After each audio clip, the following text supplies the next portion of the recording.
안녕하십니까. 오늘은 신뢰도에 대해서 배워보도록 하겠습니다. 신뢰도는 이거 중요합니다. 일괄적. 예를 들어서 검사할 때마다 검사 결과가 달라져서 곤란하다. 그러니까 검사 결과가 좀 똑같아야 된다. 일괄적이어야 된다. 일괄적일 때 신뢰도는 높다고 이야기할 수 있는 거죠. 신뢰도는 총 몇 가지가 있냐면은 검사, 재검사, 동형검사, 반품, 문항, 내적 합치도가 있어요. 하나하나씩 배워보도록 하겠습니다. 검사, 재검사는 뭐냐면 하나의 검사예요. 하나의 검사를 피험자 집단에 시간의 일정 간격을 두고 두 번을 검사해야 돼요. A라는 시험이 있어요. 근데 이 똑같은 시험을 한 번 더 보는 거죠. 똑같은 거예요. 근데 문제점이 뭐냐면 간격이 짧잖아요. 일주일 만에 또 봤어. 그런데 다 알잖아요. 기억이 나잖아. 그걸 이월 효과라고 하거든요. 그럼 신뢰도가 증가해요. 근데 1년 있다 봤어. 그럼 기억이 안 나잖아요.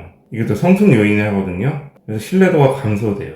다시 말하면 똑같은 시험을 오늘 보고 내일 보면은 우리가 문제 답을 알잖아요. 그래서 신뢰도는 증가하죠. 근데 간격이 길면 1년이 지나면 기억이 안 나. 그러면 신뢰도가 감소가 되는 거예요. 장점은 자료 분석이 간단하다.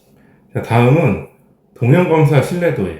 동형검사는 뭐냐면 그냥 그림부터 볼게요. A라는 시험이 있어요. 근데 B라는 시험을 봤을 때 만약에 문제집을 할게요. A라는 문제지랑 A-라는 문제지가 내용은 다르지만 동일해야 한다는 거예요. 내용이 차이가 많이 안 나야 된다는 거예요. 그래서 여기 보면은 하나의 검사에 대한 두 개의 도구를 같은 집단 사람들에게 두 번 실수하는데 그 점수를 얻겠죠. 얻은 점수 간의 일관성을 비교해 계산하는 거예요. 장점은 뭐죠? 검사 실시 간격 문제를 극복한 거예요. 위에는 실시 간격 문제가 있어가지고 앞뒤가 좀 차이가 있었죠. 그러니까 간격이 짧으면 신뢰도가 증가했고 간격이 길면 성승 요인으로 신뢰도가 감소가 되는 거죠. 근데 이런 거를 극복했다는 거예요. 검사 실시 간격 문제를 극복했어요.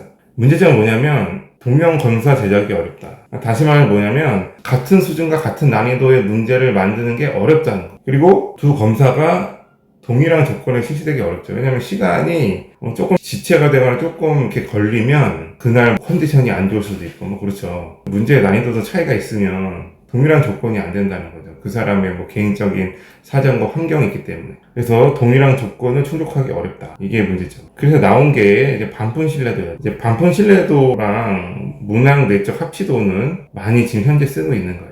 반품 신뢰도는 뭐냐면 검사를 두 부분으로 나눈 거예요. 하나의 검사를 검사 부분 A, 부분 검사 B 이렇게 나눈 거예요. 그리고 R이 뭐냐 상관계수예요. 상관계수. 얼마나 그런 상관의 차이를 볼 수 있냐 이런 상관계수거든요. 그래서 부분 검사 A와 부분 검사 B로 문제 하나 갖고 이렇게 나눈 거예요. 그래서 각 개인의 결과 점수를 비교함으로써 신뢰도를 측정하는 겁니다.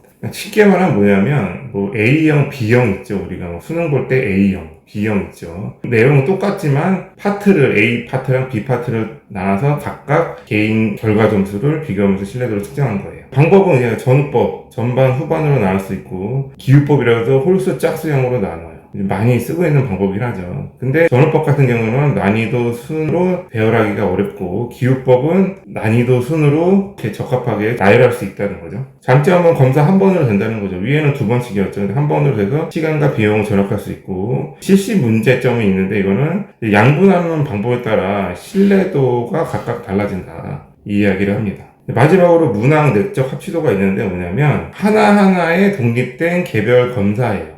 문항 하나하나 각각 독립된 개별의 검사다. 그래서 이거를 합치성, 동질성, 일치성 종합하여 신뢰도를 추정하는 거죠. 그러니까 이런 거 있죠. 1번, 2번, 3번, 4번 있으면 이렇게 또 5문항이 있죠. 이런 식으로 된 거 있죠, 여러분. 이게 문항 내적 하나. 각각의 문제에, 각각의 문항에 다 독립된 별개의 검사를 할 수 있다는 거예요. 그래서 장점은 단일 실행이 가능하고 또 계산 방법이 편해서 다양한 적용이 가능하고 근데 문제는 뭐냐면 이 문항으로 평가하기 때문에 문항의 동질성이 문항의 그런 레벨이나 이런 차이가 없이 동질적으로 같냐 이 이야기를 한 겁니다. 그리고 실시 문제점이 있는데 이 신뢰도를 과소 추정하는 경향이 있다는 거예요. 좀 낮게 볼 수 있다는 거죠. 신뢰도를 가소 추정하는 경향이 있다. 가소 추정으로 왜 볼 수밖에 없냐면, 예를 들어서 더하기 문제만, 만약 1번에 1 더하기 3, 2번에 27 더하기 7, 300 더하기 6 이렇게 있다고 쳐요. 근데 이 더하기는 푸는 속도가 빠르잖아요. 큰 사고력을 요하는 게 아니라 산수, 단순 계산이기 때문에 이 푸는 속도가 빠르단 말이에요. 그래서 이렇게 빠르기 때문에 더하기라는 한 가지만 하고 속도가 빠르기 때문에 결과에 대한 영향을 미치는 이런 속도 검사는 과대 추정이 될 수 있지만, 신뢰도를 가소 추정하는 경향은 검사 도구의 질을 분석함에 있어서 어느 정도의 엄격성이 요구되기 때문에 가소 추정이 될 수 있다는 거예요. 자, 그리고 마지막으로 신뢰도에 영향을 미치는 거에서 이야기하겠습니다. 신뢰도가 이렇게 높아지려면은 문항수는 많아야 됩니다. 다시 말하면 검사 길이가 길어야 되죠. 난이도는 중간, 그 다음에 좁은 범위, 그리고 검사 시간이 충분해야지만 신뢰도가 올라간다는 겁니다. 여기까지 하겠습니다.